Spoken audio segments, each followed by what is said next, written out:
The moment I burst out of my ranch house with my shotgun in my hands, everything went silent for half a second, like the whole world held its breath. The dust lifted from the ground as my boots hit the porch. My heart was thumping so hard it pushed blood into my ears. The sun was low behind me, throwing a long shadow that stretched across the yard. And right there, trespassing on my land, were 6 HOA agents wearing matching navy vests and sunglasses, stomping through my property like they owned it. They had busted open my gate. They were shouting commands at each other. And one of them, a tall guy with a clipboard, was yelling into a radio like he was leading a SWAT team, instead of a homeowners association. When they saw me holding that shotgun, everything changed. Their eyes went wide like they had just seen a bear stand up on its back legs. One of them screamed, "He's got a gun." Another yelled, "Retreat, retreat." And all 6 of them spun around and sprinted so fast toward their truck that their feet kicked up dirt clouds behind them. But the real reason they were running wasn't just the shotgun. It was what was standing right behind me on the porch, what they hadn't expected to see at all. And before you think I'm joking, no, it wasn't a person. And no, it wasn't an animal. It was something else, something that made them forget every rule in their HOA handbook and run like their lives depended on it. But I'll get back to that in a moment. Because that crazy day didn't just happen out of nowhere. It all started a few months earlier, on the quietest morning I had seen in years. I had been living on my ranch for over 20 years. It wasn't fancy, but it was peaceful. Tall grass, calm winds, old barns, warm sunlight, simple things that made life feel gentle. I raised goats and chickens, grew my own food, and minded my business. The nearest neighbor was a good half-mile away. The land had been in my family since my grandfather. It was my safe place, my quiet place, and my favorite place. But peace never lasts forever. One morning, I heard knocking at my gate, a kind of sharp, rude knocking that didn't match the calm of the day. When I walked down my dirt driveway to see who it was, 3 people wearing polished shoes and stiff smiles stood outside the gate. They had clipboards, shiny badges, and an attitude that smelled like trouble even from a distance. "Good morning," the man in front said. "We're from the Willow Creek Homeowners Association." I blinked. "You're from what now?" The woman beside him smiled way too wide and said, "We're here to welcome you to the HOA community." I laughed, but not because anything was funny. Welcome me? I've been here since before Willow Creek was even built. That was the problem. A new housing development had gone up about a mile away. Pretty houses, tiny yards, long lists of rules, and neighbors who complained if a blade of grass grew sideways. Apparently, the HOA had decided my ranch, my old, dusty, peaceful ranch, was now under their expanded jurisdiction zone. Meaning, they thought they owned me. They thought they could boss me around.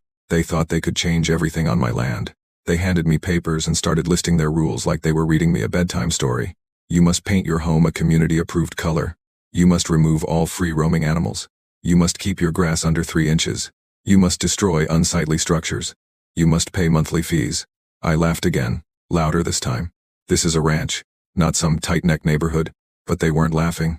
The tall man tapped his clipboard. "These are non-negotiable." "Well," I said, "I'm not negotiating." I closed the gate and walked back to my house. I thought that was the end of it. But HOA people do not like to be told no. Over the next few weeks, they tried everything. Letters, fines, warnings, threats. They even mailed me a photograph of my ranch house with red circles around things they didn't like, including my old barn. My barn. My grandfather built that barn with his own hands.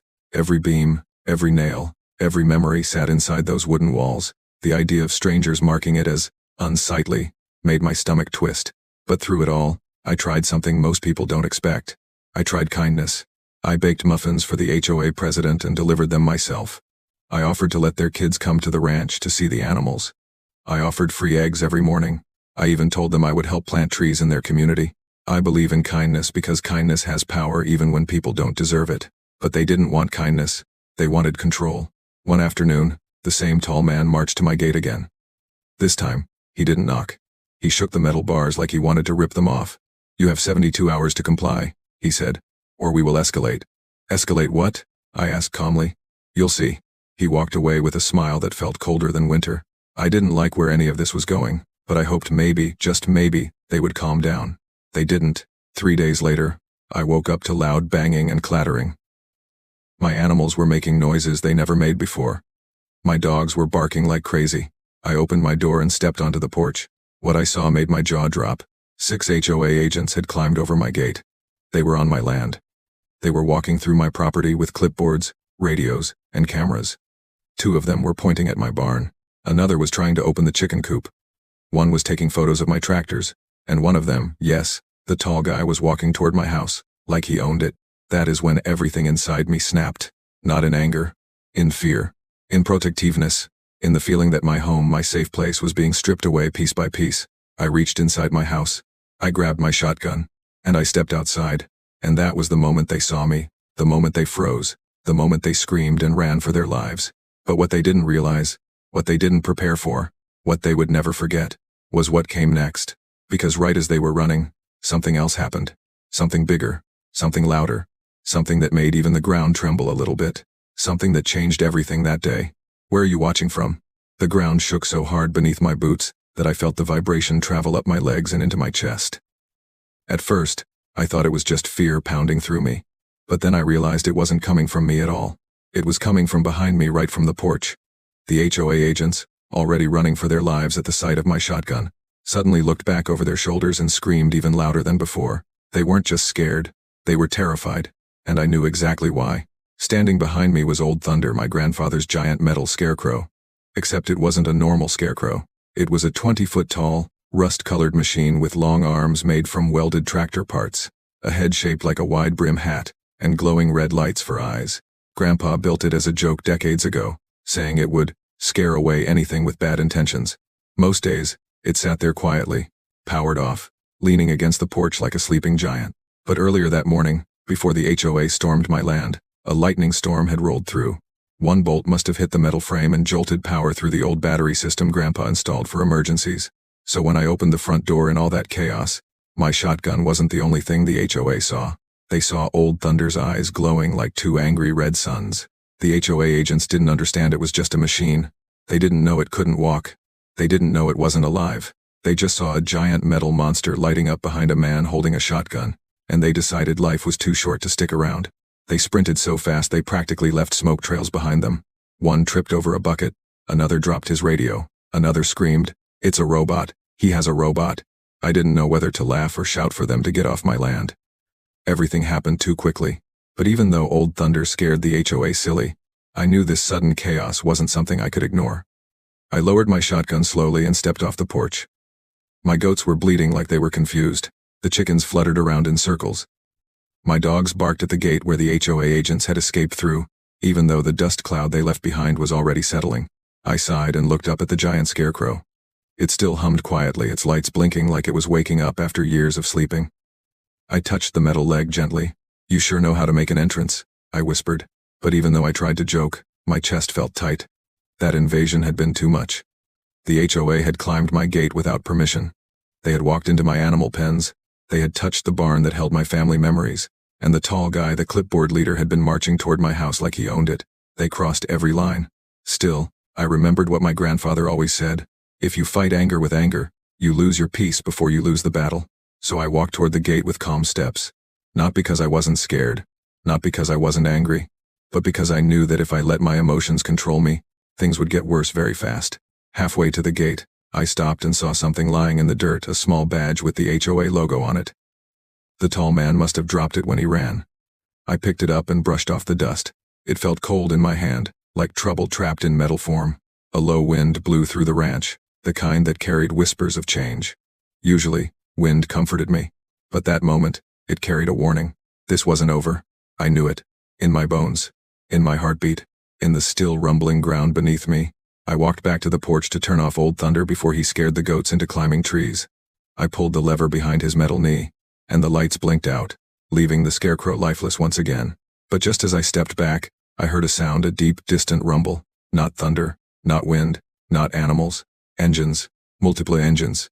I turned my head slowly toward the long dirt road that led from my ranch to the main highway. A trail of dust rose into the sky like smoke. Vehicles were coming. Big ones. Heavy ones. My stomach dropped. The HOA was coming back. This time, not with clipboards. Not with vests. Not with 6 scared agents. No. This time, they were coming in full force. I gripped the porch railing, my knuckles turning white. 6 black SUVs rolled into view, speeding down the road toward my ranch like a convoy. Their headlights were on. Their windows were dark. Their engines roared like a stampede. They weren't running this time. They were coming straight for me. The 6 black SUVs thundered down the dirt road so fast that clouds of dust followed behind them like storm clouds chasing a village. I stood frozen on the porch for a moment, watching the long line of vehicles grow larger, louder, heavier. The engines roared like they were angry at the earth itself. My heart pounded, not with fear this time, but with a strange mix of determination and disbelief. This was no simple visit.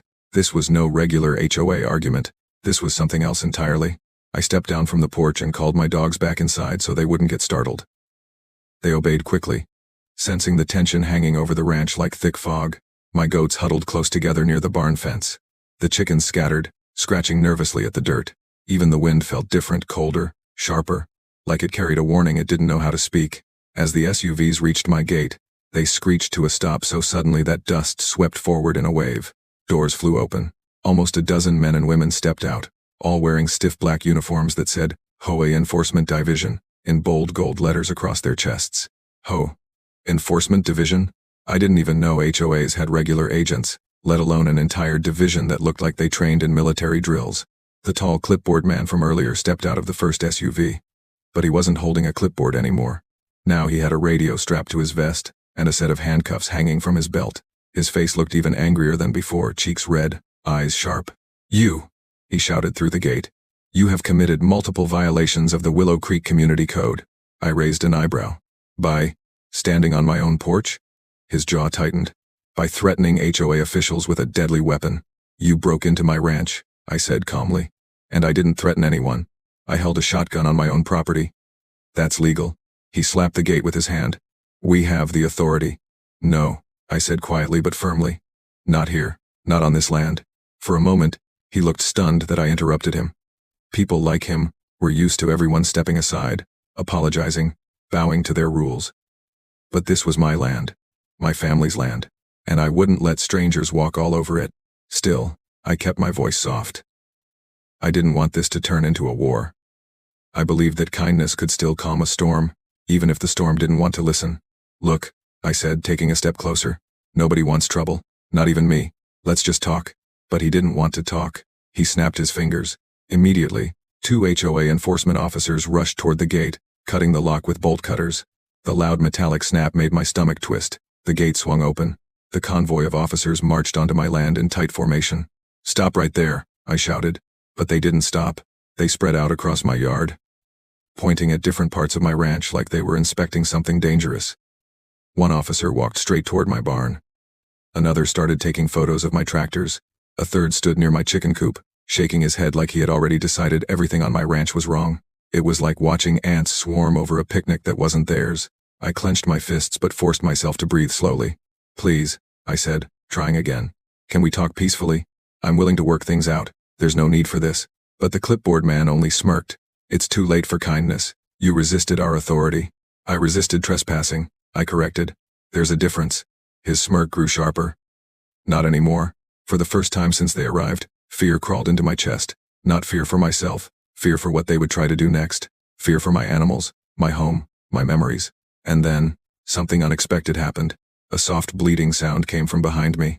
One of my goats, a tiny white one named Daisy, trotted toward the officers. Daisy was the sweetest goat on the ranch. She loved people, she loved snacks, she loved head scratches. If kindness had a shape, it would look like her. She walked right up to the nearest officer and nudged his leg gently, like she was greeting a friend. The officer flinched so hard he almost dropped his notepad. "It touched me," he shouted. "It's just a goat," I said, stepping forward. "She's friendly." But Clipboard Man pointed at Daisy like she was a wild animal. "This is a free-roaming hazard and an HOA safety violation. She must be removed immediately." "She's on my ranch," I said. "She's not going anywhere." He turned to his officers. "Seize the animal." Daisy bleated again, confused. I felt something break inside me, not anger, but something deeper. A feeling of helplessness, mixed with protectiveness. I couldn't let them take her. But before I could move, 2 officers reached out toward Daisy. And that's when the extreme moment struck. A violent cracking sound exploded through the air so loud and sudden that every officer jumped. Even I stumbled back a step. The ground trembled. Birds shot out from the trees. My dogs barked wildly inside the house. The sound came from the direction of the barn. And when I turned my head, I saw the huge wooden doors of the barn shaking, rattling like something powerful inside was trying to break out. Something big, something angry, something none of us expected. The officers froze. Clipboard Man paled, and the barn doors cracked again, harder this time. Whatever was inside was coming out. The barn doors shuddered so violently that dust rained down from the wooden beams above them. Every crack of the doors echoed through the ranch like thunder trembling in a cave. The officers who had reached for Daisy stumbled backward, eyes wide, their hands shaking. Clipboard Man froze mid-step, turning slowly toward the barn with the look of someone realizing they might have pushed the wrong buttons on the wrong day. Another booming slam hit the barn doors. This time, one of the top hinges snapped free and shot into the air like a metal arrow. The officers yelped and ducked. "What is in there?" one whispered. I didn't answer immediately, because even though I knew exactly what was in that barn, the timing couldn't have been worse. Of all the moments for something to go wrong, it had to be now, right when a dozen HOA enforcers were marching around my ranch like soldiers searching for treasure. Inside that barn, behind those doors, was Titan. Titan wasn't a monster. He wasn't a robot like Old Thunder. He wasn't some secret creature from a movie. Titan was my rescue bull. A massive, muscular, 10-year-old bull with dark brown fur, a broad chest, and horns curved like giant hooks. He weighed nearly 2,000 pounds. I had rescued him years ago when a neighbor planned to get rid of him for being too wild. Titan wasn't wild. He was scared, misunderstood, and treated poorly, until he came to my ranch. I gave him space, kindness, and patience. And he gave me trust. But Titan never liked loud noises, or crowds, or strangers, especially strangers who marched around like they owned the place. The officers stomping, shouting, and metal equipment must have spooked him. Titan didn't attack unless someone pushed him too far. But once he felt cornered, he reacted with strength that could move tractors. The barn shook again, this time so fiercely that a wooden plank snapped off and flew across the yard, smashing into the dirt just a few feet from Clipboard Man's boots. He jumped back with a startled yell. What is that thing?" I stepped forward quickly. "Everyone stay calm. Don't make any sudden moves. Titan is scared, not angry." But the officers weren't listening. Their eyes were glued to the barn doors like they were watching the entrance to a dragon's cave. "Is it safe?" one officer stammered. "Not if you panic," I said. "Just back up slowly." But Clipboard Man didn't back up. He pointed at the barn with shaky fury. "That animal is unsecured. It's a Category 5 hazard. We need to contain it." "No," I said firmly. "The only reason Titan is worked up is because you all stormed my land and scared him." He turned red again. "We have authority to remove dangerous animals." "He's not dangerous," I snapped. "He's frightened." But Clipboard Man didn't want explanations. He wanted control. "Officers," he shouted. "Prepare stun equipment." My heart dropped. 2 officers immediately reached into their SUVs and pulled out long metal poles with prongs, electric prods. I stepped in front of them without thinking, raising both hands. "No, you're not using that on Titan. You'll hurt him. If he breaks out," Clipboard Man said harshly. "He could harm one of us. He won't if you stay calm." The officers tightened their grip on the stun poles, but at that exact moment when fear, tension, and adrenaline were all buzzing in the air, the barn doors exploded outward. A deafening crash shook the earth as Titan burst through the wooden doors, splintering them into pieces. Sunlight spilled over his giant frame as he stomped forward, snorting steam into the air. His muscles tensed with every heavy step, his hooves cracking the ground beneath him. Dust swirled around him like smoke around a roaring fire. The HOA officers screamed and scattered like spilled marbles rolling across a floor. One dove behind the SUV. Another climbed onto the hood. Another ran so fast his hat flew off behind him. Titan stopped only a few feet from me, breathing hard, eyes wide with fear. He wasn't charging, he was looking for me. Looking for the one person who always kept him safe. I stepped slowly toward him, whispering softly, "It's okay, boy. It's all right. I'm here." Titan's ears flicked toward my voice. His breath slowed. Then a sudden crackle of electricity hissed through the air. I spun around. One officer, trembling and pale, had raised his stun pole toward Titan's side. "Stop," I roared. "Don't you dare." But the officer was already moving. Before he could touch Titan, the bull jerked his head toward the sound, startled again. Titan reared back on his hind legs, kicking dust and rocks into the air. The officer stumbled backward and tripped over a bucket, falling flat on his back. The stun pole flew from his hands and landed feet away. The moment was chaos, everyone yelling, running, tripping over each other. Then Clipboard Man reached for his radio with shaking hands. "Requesting emergency backup," he shouted. "We have an out-of-control animal." Repeat. But just as he said it, Titan turned toward him. Not to charge, not to attack, just to see who was yelling. But Clipboard Man didn't know that. He froze stiff. His radio slipped from his fingers and hit the ground. And in the silence that followed, Titan lowered his massive head. Not in anger, but in confusion. Clipboard Man misread it entirely. He let out a scream so loud it echoed off the hills. Then he did something that stunned every one of his officers. He turned around and ran, full speed, straight into the open field, leaving his team behind, leaving his SUVs, leaving everything. And as he ran, something even worse happened, something none of us saw coming. Titan took one curious step forward, and the ground beneath Clipboard Man suddenly gave way. Clipboard Man's scream cut through the air like a knife as the ground beneath him crumbled with a deep, hollow crack. For a split second, he seemed to float, arms flailing, legs kicking before he dropped straight down into the earth. Dust shot upward in a burst, and a startled silence spread across the ranch. The HOA officers gasped in unison. Titan snorted, confused. I rushed forward, my boots pounding the dirt. "Stay put," I shouted behind me, not because I wanted to control the officers, but because the last thing I needed was a half-panicked stampede of people running around a bull. "Don't move. Let me check." They froze, looking from the hole to Titan to me like their brains couldn't decide which danger was most dangerous. I reached the edge of the collapse and knelt quickly. Clipboard Man wasn't gone. He hadn't fallen into a bottomless pit or disappeared into some underground cavern. Instead, he had dropped into an old cellar, one my grandfather sealed off years ago when he rebuilt the barn. "Hello?" I called down. A groan drifted upward. I think I'm alive." "Good.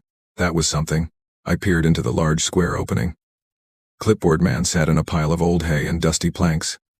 He looked, rattled hair messed up, jacket torn, pride shattered. Honestly, it was the most human I had seen him look since he stormed onto my ranch. "You okay?" I asked gently. He blinked up at me. Why is there a hole here?" "It's not a hole. It's an old storage cellar. The wood must have weakened over the years." He rubbed his head with shaking fingers. Why didn't you warn us?" "I didn't think any of you would run into the field screaming like a frightened rooster," I said, careful to keep my tone soft so it didn't sound like mocking. The officers behind me hesitated. "Should we help him?" One whispered to another. "We can't go near the bull." The other hissed. Titan had calmed a little, but he still breathed heavily, eyes wide, hooves shifting. I stayed between him and the officers, my posture relaxed, my voice low. "It's all right, Titan. You did nothing wrong." He huffed, lowering his head until it nearly touched my shoulder. I reached up and gave him a slow rub behind the ear, the one spot that always soothed him. His muscles eased, his breathing steadied. The officers watched like they were witnessing magic. "Is he tamed?" one asked quietly. "He's loved," I corrected. Their expressions softened for the first time since arriving. Fear was slowly melting into something else, something closer to respect. But Clipboard Man was still stuck underground. I called over my shoulder. "I need a rope." The officers looked at each other. "You have rope?" one asked. "It's a ranch," I said. "I have more rope than socks." I jogged to the barn, what was left of its front wall, at least, and grabbed my heavy rope from a hook. While I did, Titan followed me, calm but attentive, like he didn't want to lose sight of me. I scratched his forehead. "You're okay, buddy. Just stay behind me." When I returned, the officers had gathered near the hole, still tense, but no longer panicking. One of them even held Daisy, who nuzzled his shirt like he'd always been her friend. I lowered the rope carefully. "Tie it around your waist," I told Clipboard Man. He groaned again. This is a lawsuit." I exhaled slowly. "Let's just get you out first." It took some effort and a lot of grunting from the officers who pulled, but eventually Clipboard Man was hoisted out and rolled onto the grass like a tired seal. His uniform was ruined. His hair looked like a broom someone had fought. Dust covered his face, but he was safe and alive. That mattered more than anything. He coughed and sat up. For the first time, his eyes weren't filled with anger. They were filled with embarrassment and a tiny spark of humility. I extended my hand. "Need help standing?" He hesitated. Then, slowly, he took it. As I helped him up, Titan walked forward and sniffed the air near him. Clipboard Man panicked for half a second but then froze as Titan gave a soft grunt and nudged his arm. A gentle nudge, a curious nudge, a forgiving nudge. Clipboard Man stared at the bull like he was seeing kindness in a place he didn't expect to find it. I smiled softly. "He's saying you're okay." The man swallowed hard. I didn't mean to. I thought he was attacking. He was protecting his home," I said quietly. "Same as you would if you were scared." The officers shifted awkwardly, guilt mixing into the air like the settled dust on their uniforms. Even Daisy bleated softly, rubbing her head against Clipboard Man's leg. He didn't kick her away. He didn't shout. He just let out a shaky breath. And for the first time, I saw something inside him crack, not a bone, not pride, but something like understanding. But the moment didn't last long, because just as the tension began to fade, just as peace began to settle over the ranch, Just as Titan relaxed fully, the sound of sirens screamed across the horizon. I whipped my head toward the road. More vehicles were speeding toward us. Not HOA SUVs, not officers, not neighborhood volunteers. No, this time, it was the county sheriff's department. 4 cruisers, lights flashing, tires kicking up dust as they raced down the long road toward my ranch. Clipboard man's eyes widened. The officers stiffened. Titan snorted again. And my heart dropped, because the sheriff wasn't coming for them. He was coming for me. Morning came with a strange calm. The kind that sits quietly on the skin yet warns the mind that nothing is settled. The air over my land was cool, washed clean by the flood that had surged through the unauthorized homes the night before. The HOA officers had left in humiliation, soaked to their bones, their shiny clipboards destroyed, their pride even more damaged. But their silence was not victory. Their silence was planning. I walked the muddy stretch of the land slowly, inspecting the full extent of what the water had carried away. Wooden boards from half-finished decks lay scattered across the ground. A child's plastic chair floated upside down near the cedar tree.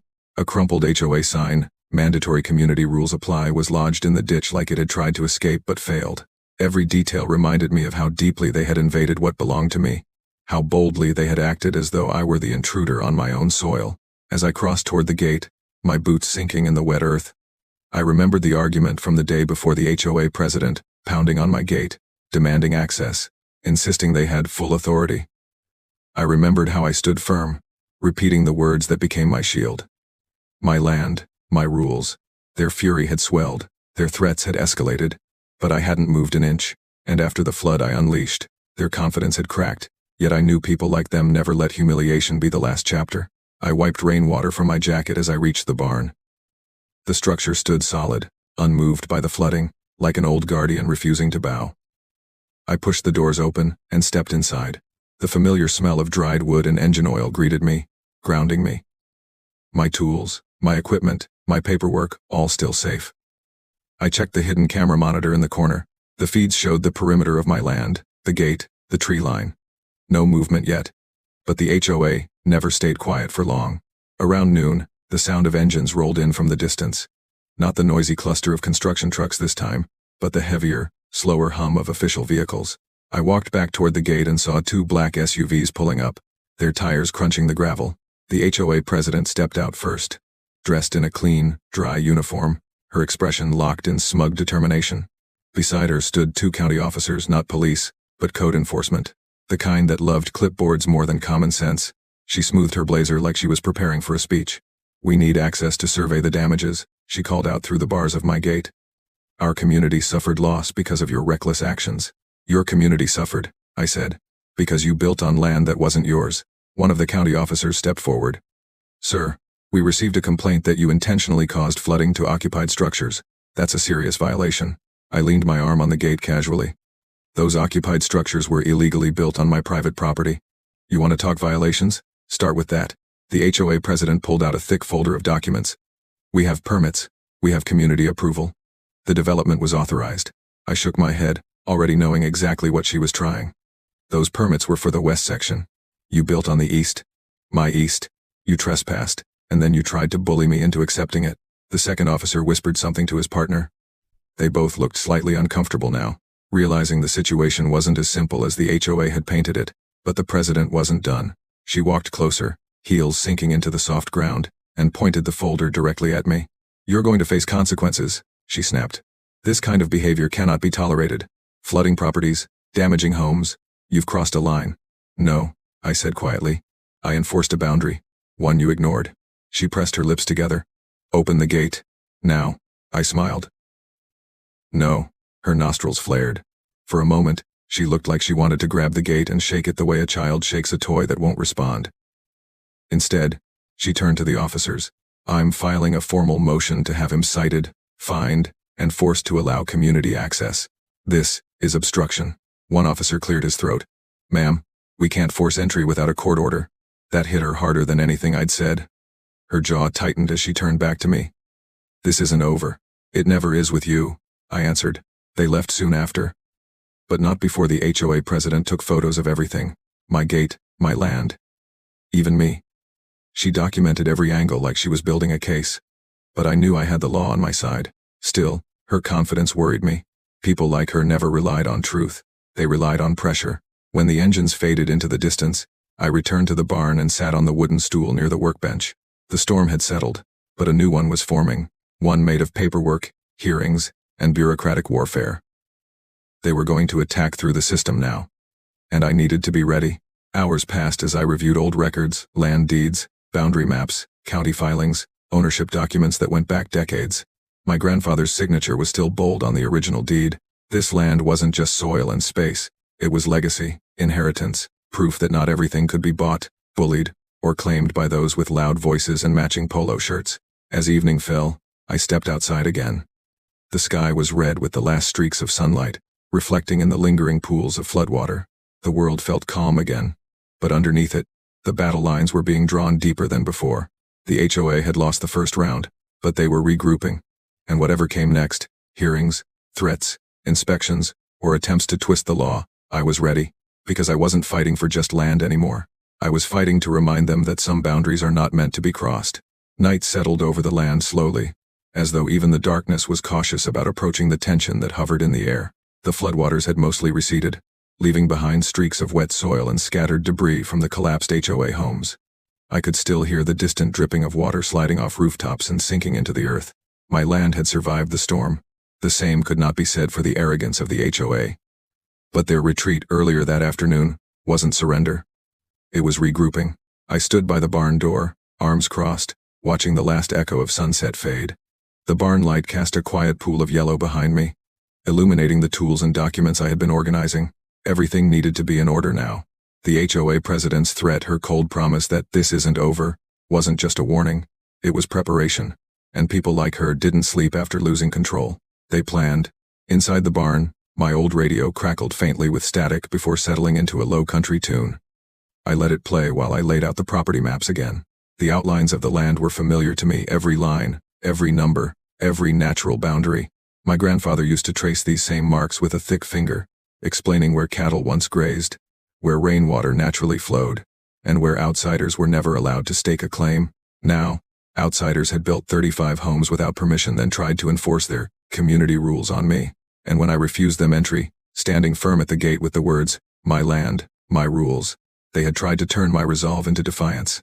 They had brought county officers, waved their clipboards, threatened fines, and attempted to force compliance. But the truth wasn't on their side, and they knew it. As the radio hummed in the background, I flipped through the old deed again, stopping at the faded stamp from 1957. My family's land, my responsibility. The HOA could twist their papers however they wanted. The lineage of ownership was stronger than their half-baked permits. Still, I couldn't rely on legacy alone. I knew they were going to dig for loopholes, hunt for technicalities, fabricate claims, and spin false narratives that painted me as the aggressor. I shut off the radio and stepped outside again, breathing the cool night air. The moon was bright, casting pale reflections across the soaked ground. I walked toward the edge of the property where the stilts of the ruined HOA houses still stood crooked, like skeletons leaning into each other. Water dripped from broken beams. A child's blue toy sat half buried in mud. It was the eerie aftermath of a conflict that wasn't supposed to happen because none of those homes were supposed to exist at all. "They're coming back," I muttered to myself. I wasn't guessing. I could feel it. Around midnight, a pair of headlights flickered at the far end of the road. They didn't drive up to the gate. They parked just beyond the tree line. I narrowed my eyes. Two silhouettes stepped out, flashlight beams cutting across the field. They weren't moving like officers. They weren't surveying. They were gathering evidence. Probably members of the HOA board, sent quietly to take pictures for whatever false report the president planned to file next. I didn't interrupt them. Let them take their photos. Every image they captured would only show illegal construction on my land, and if they tried to twist the story later, I had cameras, timestamps, and recordings of the entire confrontation. Their secret midnight mission was only hurting them. I returned to the barn once they drove away. Sleep wouldn't come easily tonight. My mind was too alert, too prepared for the next strike. I brewed a pot of coffee even though the night was deep. As I waited for it to boil, my phone buzzed. An unknown number. I stared at it for a moment before answering. A familiar, clipped voice responded. "You think you've won something?" The HOA president. I didn't speak at first. I let the silence stretch just enough to unsettle her. "You caused property damage," she continued, her voice tight but steady.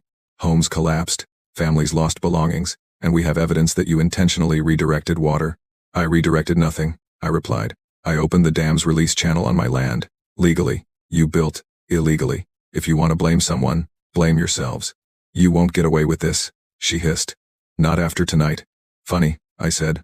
I was thinking the same about you. There was a pause before she hung up, but not before I heard her mutter something to someone else in the background. They were planning fast. Too fast. Morning came with a sharp temperature drop. Mist hung low across the ground. I stepped outside and found a yellow slip stuck to my gate. An emergency notice of hearing. They'd expedited it.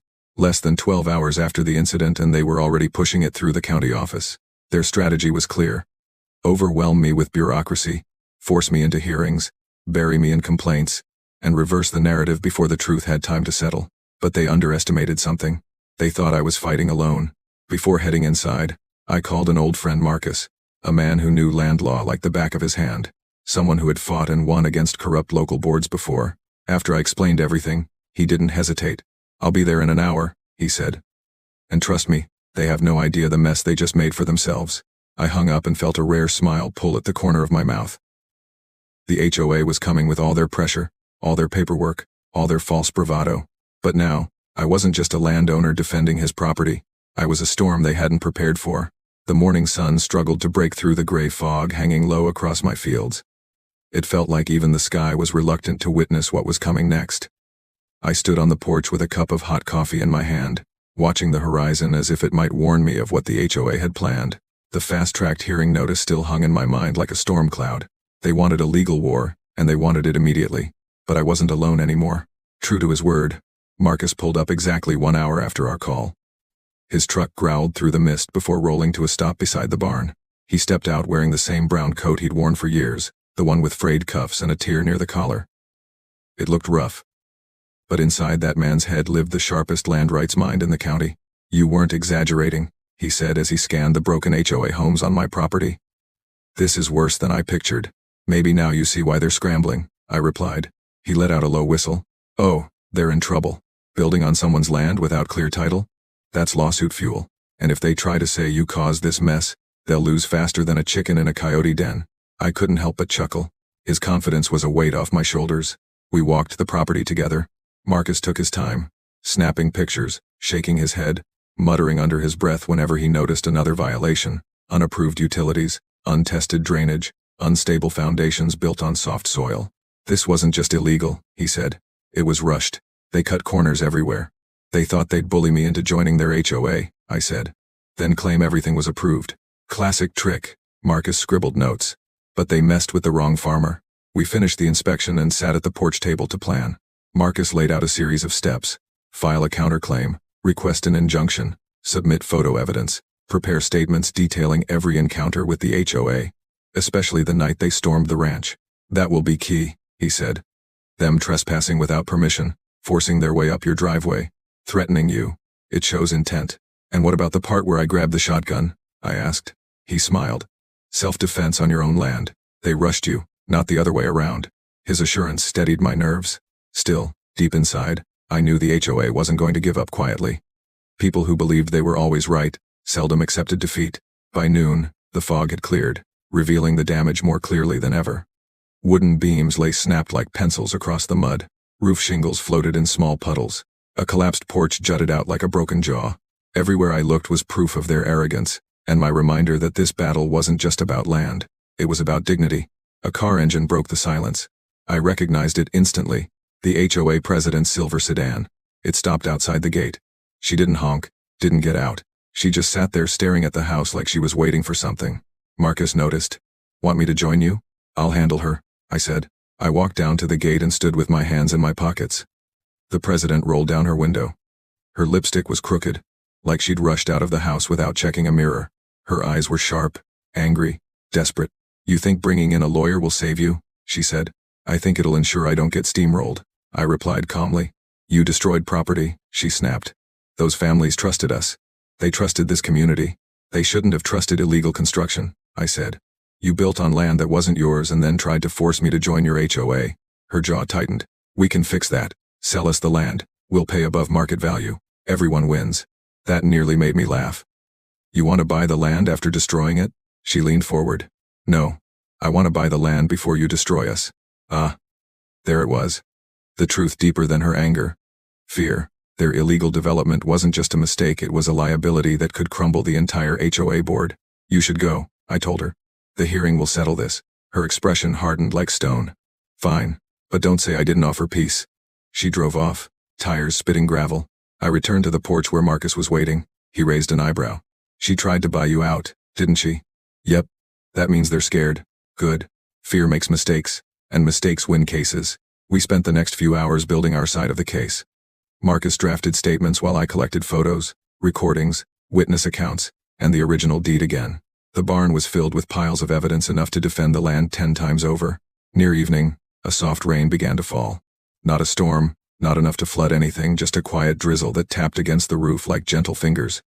I took a walk through the field to clear my head. The smell of wet soil always brought me peace. My grandfather used to say, rain was a reminder that life keeps moving, even when people try to stop it. I needed that reminder now.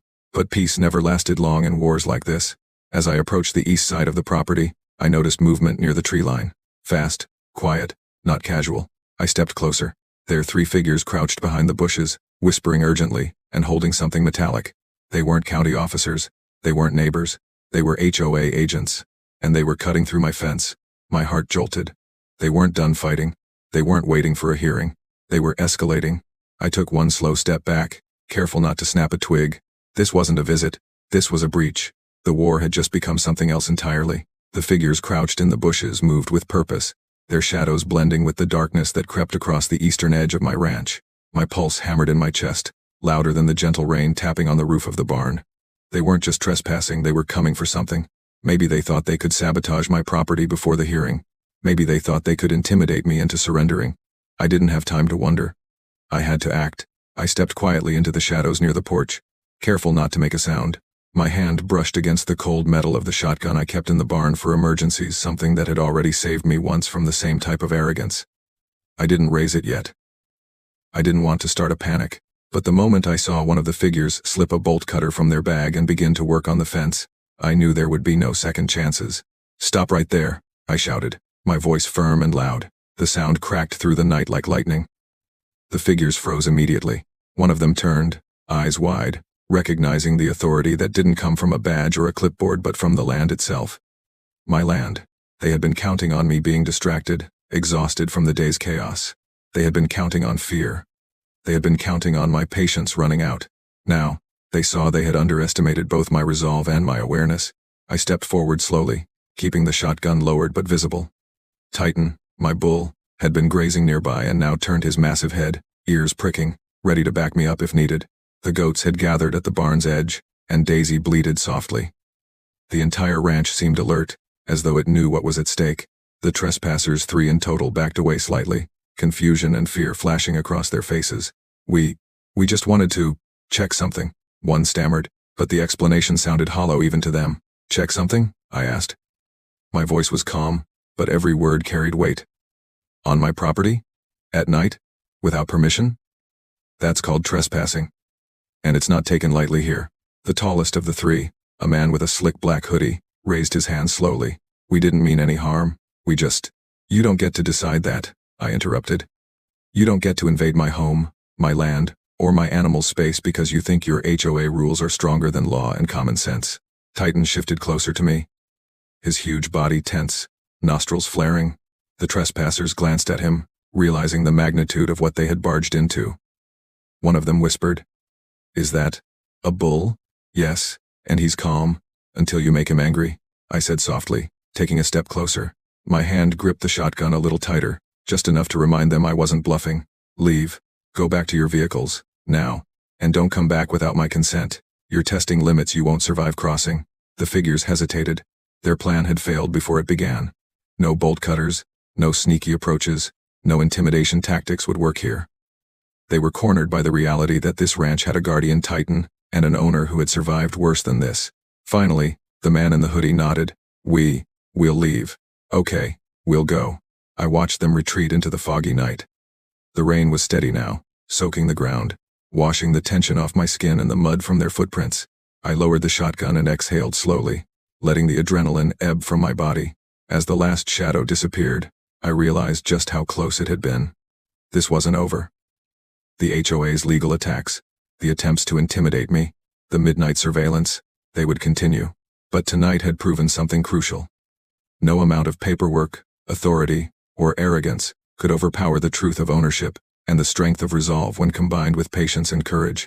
I walked toward the barn, feeling the wet earth under my boots, and noticed Titan still standing near the fence line, his massive form quiet now, but watchful. I reached out to him and ran my hand along his broad back. "We did it, buddy," I whispered. "We're still standing." Inside the barn, I began gathering documents and evidence, preparing for the hearing that was now inevitable. Marcus had already arrived earlier to help organize everything. "They won't see this coming," he said, stacking the files neatly.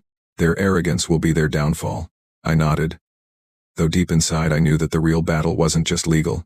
It was the mental game, the intimidation, the emotional warfare that the HOA had been trying to wage since they first built illegally on my land. But tonight had reinforced an essential lesson. When you stand firmly for what's right, when you act with integrity and defend what you love, you become unshakable. Hours later, as the rain faded and the first hints of dawn touched the horizon, I stepped outside again. The air was cool and crisp, the sky painted in soft purples and pinks. The ranch was quiet, the goats were grazing calmly, Titan had returned to the barn, and even Daisy seemed to sense the peace. Yet, I knew this calm was temporary.